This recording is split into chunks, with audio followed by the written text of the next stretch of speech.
Hi guys, and welcome back to another video. I thought I would do an updated video of what exactly is on the CPC exam. And right now I'm going to be sharing information for the AAPC Association. That is the association I have all my certifications through. So I have CPC, I have CEMC, that's Certified Evaluation and Management Coder, and then I also have the COBGC, which is Certified Obstetrics and Gynecology Coder credential. So I have 3 credentials right now through the AAPC that I have to keep up with CEUs in order to keep my certifications. But the point of this video is to share what is on the CPC exam. So I will have a link to this exact website in the description box in case you guys want to head over there and read this information yourself. But right down here, it says what to expect on the exam. The exam has a total of 100 questions to be answered in 4 hours. People often wonder if the CPC exam is hard. We'll say this: if you have taken the training course, studied, and are familiar with your CPT, ICD-10-CM, and HCPCS Level 2 code books, the test will be demanding but not difficult. And then here is a quick overview of what you can expect.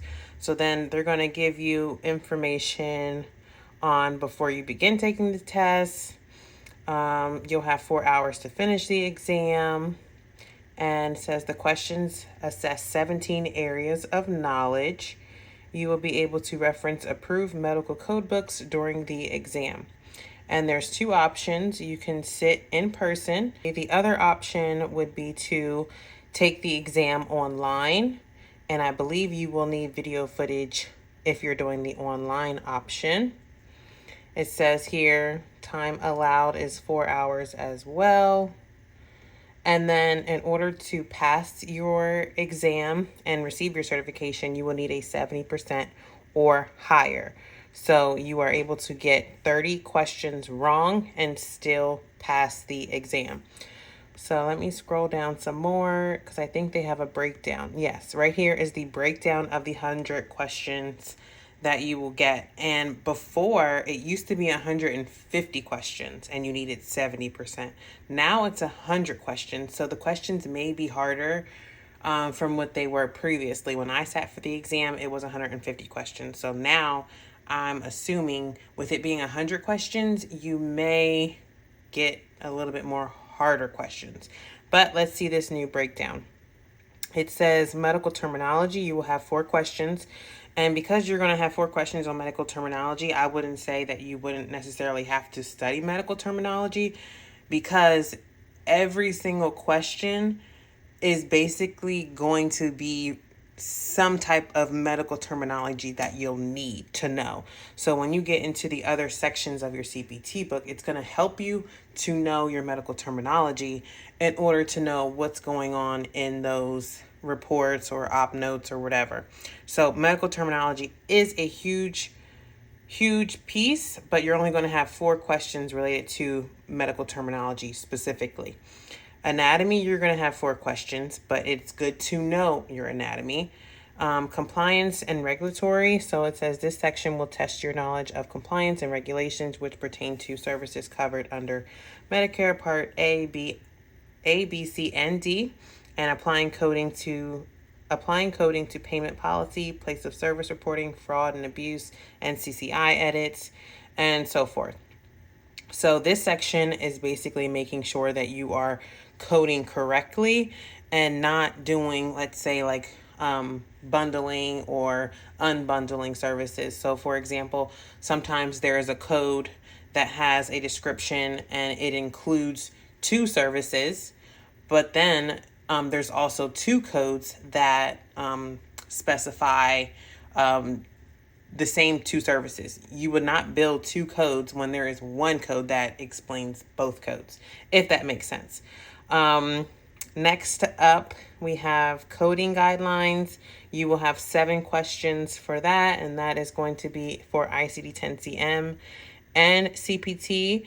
So make sure you are reading your guidelines. When I first started, and this was back in 2016, I was really not a fan of wanting to read the guidelines because it was so much information, but just go piece by piece. Try and work on section by section because it is a lot of information and you want to make sure you are following the guidelines because these are easy questions. If you're being asked a guideline question, most likely it's going to be right there in the guidelines and you can get that answer correct. So then we have ICD-10-CM. You're going to have 5 questions for that book. Your HCPCS level 2. You're going to have 3 questions for that. I know some people feel like the HCPCS level 2 isn't really a necessary purchase because the questions that you will get is minimal. Like there's 3 questions. So if you're struggling financially, I would say get the HCPCS book last because it's only 3 questions and mainly focus on ICD-10 and your CPT book. So if you have to like figure out which books you want to go for first, CPT and ICD-10, get the HCPCS last because you're only going to have 3 questions with the HCPCS book. Next, we have your CPT breakdown.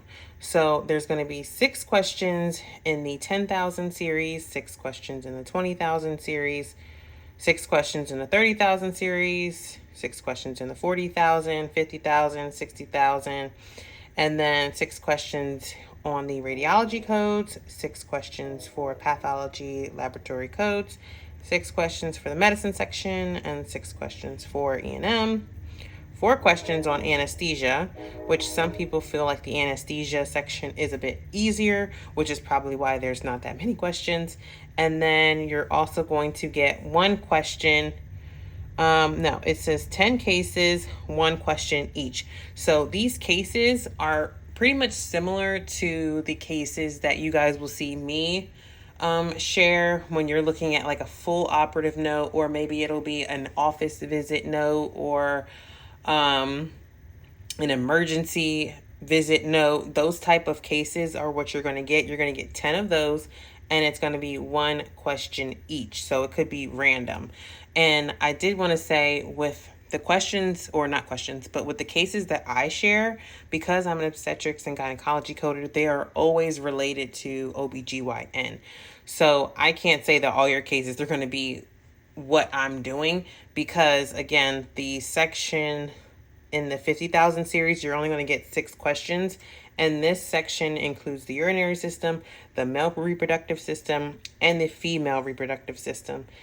Also maternity and delivery. So you might get 1 delivery question on your CPC exam in the 50,000 series, and then the other 5 questions could be related to the urinary system or the male reproductive system. It just depends on how they have the exam outline. So I don't want you guys to think like everything that I'm showing you guys is what's going to be on the exam, because right here it tells you in the 50,000 series you're going to get 6 questions, and then at the bottom here you'll have 10 cases with 1 question each. And it says here, each case will test your ability to accurately code medical record documentation using CPT, ICD-10-CM, and HCPCS Level 2. So even though it says you're going to get 3 HCPCS Level 2 questions, you may need that book in order to answer these cases. So keep that in mind as well. But that's it, you guys. This is what is going to be on the exam.